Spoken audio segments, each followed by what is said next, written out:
Nuevamente les damos la bienvenida, queridos amigos. Título de la lección 8. Jesús, el mediador del nuevo pacto. Nuestro texto inicial se encuentra en Hebreos capítulo 8, verso 6. Pero ahora, tanto mejor ministerio es el suyo, cuanto es mediador de un mejor pacto, establecido sobre mejores promesas. Número 1. Introducción. Hebreos capítulo 10, versos 5 al 10 y el Salmo 40 muestran a David que tiene el deseo de rendirse en total obediencia a Dios, y tal deseo se cumplió plenamente en Jesús. He aquí vengo, y en el rollo del libro está escrito de mí: el hacer tu voluntad, Dios mío, me ha agradado, y tu ley está en medio de mi corazón. Salmo 40, versos 7 y 8. Jesús vino a vivir una vida de obediencia perfecta, y luego, al morir en nuestro lugar, llegó a ser nuestro intercesor e hizo un pacto nuevo y mejor entre Dios y nosotros, y así canceló la pena de muerte para todo el que, como David, entra en un pacto de obediencia.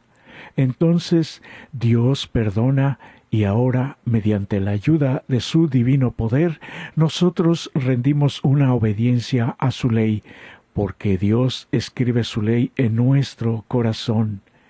La encarnación de Jesús hizo posible el nuevo pacto, y ahora es nuestro ejemplo de vida. Somos salvos no solo a causa de su muerte, sino también por su obediencia perfecta. Nos mostró que es posible obedecer a Dios y sus mandamientos. Número 2. La necesidad de un nuevo pacto. En Hebreos capítulo 7 queda abrogada la ley del sacerdocio del antiguo pacto, según el orden levítico, que, aunque no era perfecto, apuntaba hacia la perfección del nuevo pacto y ministerio de Jesús, sacerdote según el orden de Melquisedec, porque no era descendiente de la tribu de Leví. El pacto antiguo, con sus sacerdotes, sacrificios y mucho más, no podía perdonar pecados ni darnos acceso a Dios, pues eran sólo símbolos. El ministerio levítico y los servicios del tabernáculo fueron diseñados para protegerlos de la idolatría y también para señalarles el futuro ministerio de Jesús y darles esperanza en el futuro Cordero de Dios. Pablo dice que la ley vino a ser nuestro guía encargado de conducirnos a Cristo para que fuéramos justificados por la fe, o que Cristo es el fin de la ley. Al decir Cristo es el fin de la ley, quiere decir que fue cumplida, no que fue abrogada, para que todo el que cree reciba la justicia. En otras palabras, incluso los 10 mandamientos, por más buenos y perfectos que sean, no pueden salvarnos. Son la norma perfecta del justo y amoroso gobierno de Dios, pero no nos regalan justicia, no son la gracia divina. Así como un espejo no quita nuestras imperfecciones, solo las señala. Solamente Jesús, ahora sí, por su gracia, puede hacernos justos delante de Dios por medio de nuestra fe en Él y nos da el poder para obedecer. Por eso necesitamos a Jesús como nuestro sustituto. La ley no puede salvarnos, aunque guardáramos todos los mandamientos. Imposible sin la ayuda de Jesús, porque seríamos salvos por obras. También imposible, porque todos somos pecadores. Obedecer la ley de Dios es fruto de ser ya perdonados y salvos. Número 3. Nuevo y renovado. En Hebreos capítulo 8, verso 10 al 12, con Deuteronomio capítulo 6, capítulo 30 y capítulo 14, además de Jeremías 31, nos enseñan sobre la naturaleza del nuevo pacto basado en Jeremías. De hecho, es una renovación del pacto que Dios había ya hecho con Israel anteriormente mediante Moisés. La palabra hebrea para nuevo, Hadash, se puede traducir como nuevo o renovado. El pacto no era defectuoso, sino el pueblo quien lo infringió. Si Israel hubiese visto a través de los símbolos la venida del Mesías y hubiera puesto su fe en él, este pacto no lo habrían quebrantado. Aun así, siempre hubo un remanente, unos pocos que cumplieron los propósitos del pacto y que tenían la ley en su corazón. Para efectos de mejor entendimiento, la promesa de Jeremías es de un nuevo pacto, y así, dejando atrás el que habían quebrantado, habían apostatado varias veces, negándose a cumplir con su parte del pacto con Dios. Por lo tanto, las promesas que Dios hizo bajo el pacto mosaico nunca se cumplieron plenamente. Pero ahora, en virtud de la garantía dada por el Hijo, Jesús, Dios cumpliría a plenitud los propósitos de su pacto. Dios no cambió su ley, ni rebajó sus normas, sino que envió a su Hijo como garantía de las promesas del pacto. Por eso, este pacto no tiene maldiciones, solo tiene bendiciones porque Jesús lo cumplió a la perfección. En 2 de Timoteo capítulo 2 verso 13 vemos la fidelidad de Dios y por eso debemos así considerar serios nuestra fidelidad a Dios y hacia los demás. Número 4. El nuevo pacto tiene un mejor mediador. En Hebreos capítulo 8 versos 1 al 6, Jesús es mediador de un mejor pacto. El término griego mesites, mediador, deriva de mesos, medio, y denota a quien camina o se pone en el medio. Es un concepto que se refiere a una persona que cumplía una o más de las siguientes funciones. Número 1. Árbitro entre dos o más partes. Número 2. Negociador o corredor comercial. Número 3. Testigo en el sentido legal de la palabra. O número 4. Alguien que se constituye como fianza y por lo tanto garantiza la ejecución de un contrato. El término mediador en español tiene una traducción demasiado limitada para mesites en hebreo porque se enfoca solo en los primeros 2 o 3 usos del término griego. Sin embargo, Hebreos enfatiza la cuarta función. Jesús no solo es mediador y pacificador que reconcilia una relación rota o como un testigo que certifica la existencia de un contrato o su cumplimiento, va más allá, como explica Hebreos. Jesús es la garantía o fiador del nuevo pacto. En Hebreos, mediador es quien garantiza que se cumplan las promesas del pacto divino. Por lo tanto, Jesús posibilita con su muerte el nuevo pacto, porque satisface las demandas del primer pacto quebrantado. En este sentido, Jesús es el fiador que cumplió todas las obligaciones legales incumplidas. En otro sentido, la exaltación de Jesús en el cielo garantiza que Dios cumplirá las promesas hechas a los seres humanos y demuestra que el Dios de las promesas es digno de confiar. Además, al resucitar a Jesús y sentarlo a su diestra, el Padre ha garantizado que nos resucitará a nosotros y nos llevará con Él. Jesús es además un mediador mayor que Moisés, porque ministra en el santuario celestial y se ofreció como sacrificio perfecto por nosotros. Además, el rostro de Moisés reflejaba la gloria de Dios, pero Jesús es la gloria de Dios. Moisés habló con Dios cara a cara, pero Jesús es la palabra de Dios. Sí, Cristo ha satisfecho las demandas de obediencia del pacto.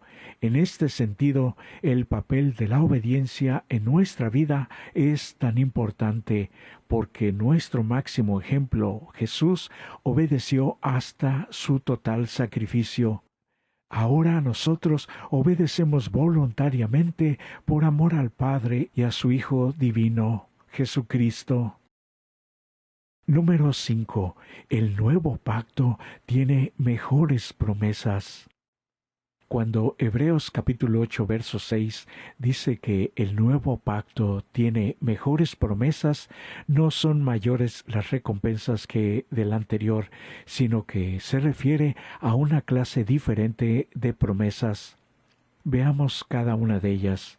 El pacto entre Dios e Israel se ratificaba con sangre que se rociaba sobre el altar que representaba a Dios y sobre las 12 columnas que representaban al pueblo de Israel.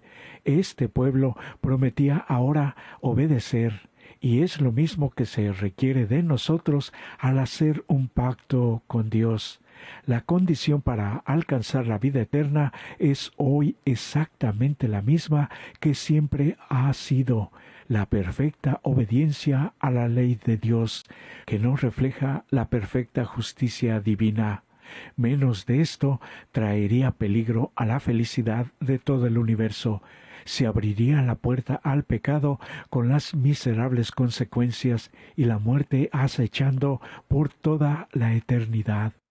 Dios en Jesús satisfizo las demandas del nuevo pacto por nosotros al sacrificar a su propio Hijo y venir a vivir una vida de perfecta obediencia para que las promesas del pacto se cumplieran en Él y luego se nos ofrecieran por fe en Jesús. La obediencia de Cristo garantiza las promesas del pacto y que Jesús, al recibir las bendiciones del pacto, ahora las comparte hacia nosotros, los que estamos en Cristo, para que disfrutemos de estas maravillosas promesas con Él. En segundo lugar, Dios nos da con su Espíritu Santo el poder para cumplir su ley. Ahora no hay duda ni excusas. Ahora, en 2 de Corintios capítulo 1, versos 20 al 22, nos agrega la esperanza de ser confirmados, ungidos y sellados para salvación, debido a todo lo que hizo Dios a través de Jesús y mediante su Espíritu Santo. Dios cumplirá los propósitos de su pacto sin cambiar su ley ni rebajar sus normas. La condición para alcanzar la vida eterna es la misma que siempre ha sido: la obediencia a la perfecta, amorosa y justa ley de Dios.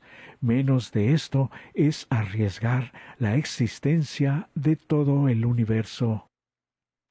Número 6. El nuevo pacto resuelve el problema del corazón. Revisemos Jeremías capítulo 31, Ezequiel capítulo 36, Éxodo 31 y Deuteronomio capítulo 10. Y para poder leerlo con calma, podemos detener el video. Y ahora que hemos leído los textos, sin embargo, por la dureza del corazón humano, los escritos en rollos y piedra podían ignorarse, romperse y, como pasó en tiempo de Jeremías, podían cortarse y quemarse. Por eso ahora Dios escribirá su ley en el corazón de todos sus hijos fieles de su pueblo. El corazón se refiere a la mente, el órgano de la memoria y el entendimiento, y especialmente al lugar donde se toman decisiones conscientes. Esta promesa no sólo garantizó el acceso y el conocimiento de la ley para todos, también tendrían un cambio en el corazón. El problema de Israel fue que su pecado estaba grabado en su corazón de piedra, muy obstinados, por lo tanto les era imposible hacerlo recto. Algo similar sucede en nuestra actualidad cuando el pecado está arraigado, que las personas difícilmente quieren obedecer no solo uno de los mandamientos, sino a veces les parece imposible todos.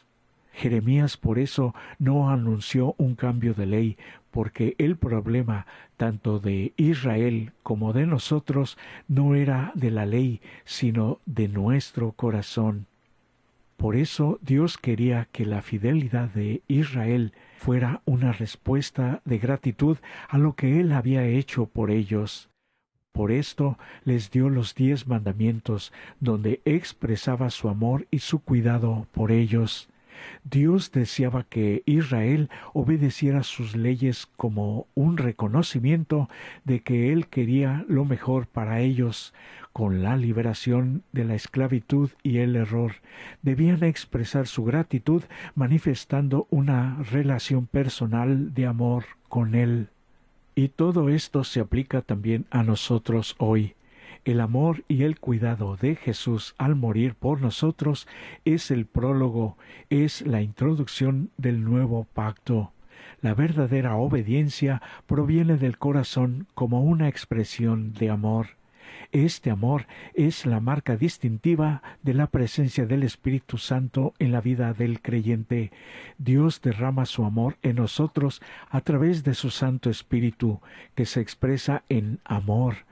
Si el antiguo Israel debía amar a Dios, aun sin haber visto la muerte de Cristo, nosotros deberíamos amarlo aún más que ellos. La realidad de ese amor se manifiesta en la fidelidad y obediencia al Dios que decimos amar. Tristemente muchos dicen hoy que aman a Dios, pero ignoran sus mandamientos. No puede haber amor cuando no eres fiel ni te sujetas en obediencia. Jesús dijo, si me amáis, obedece mis mandamientos. Juan capítulo 14. Número 7. Conclusión.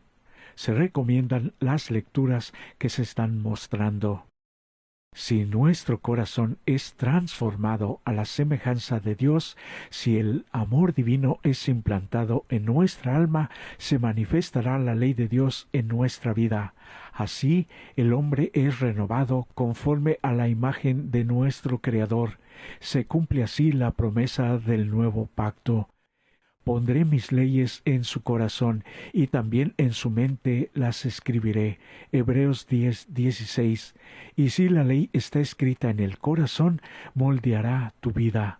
Entonces la obediencia, el servicio y la lealtad de amor es la verdadera señal del discipulado.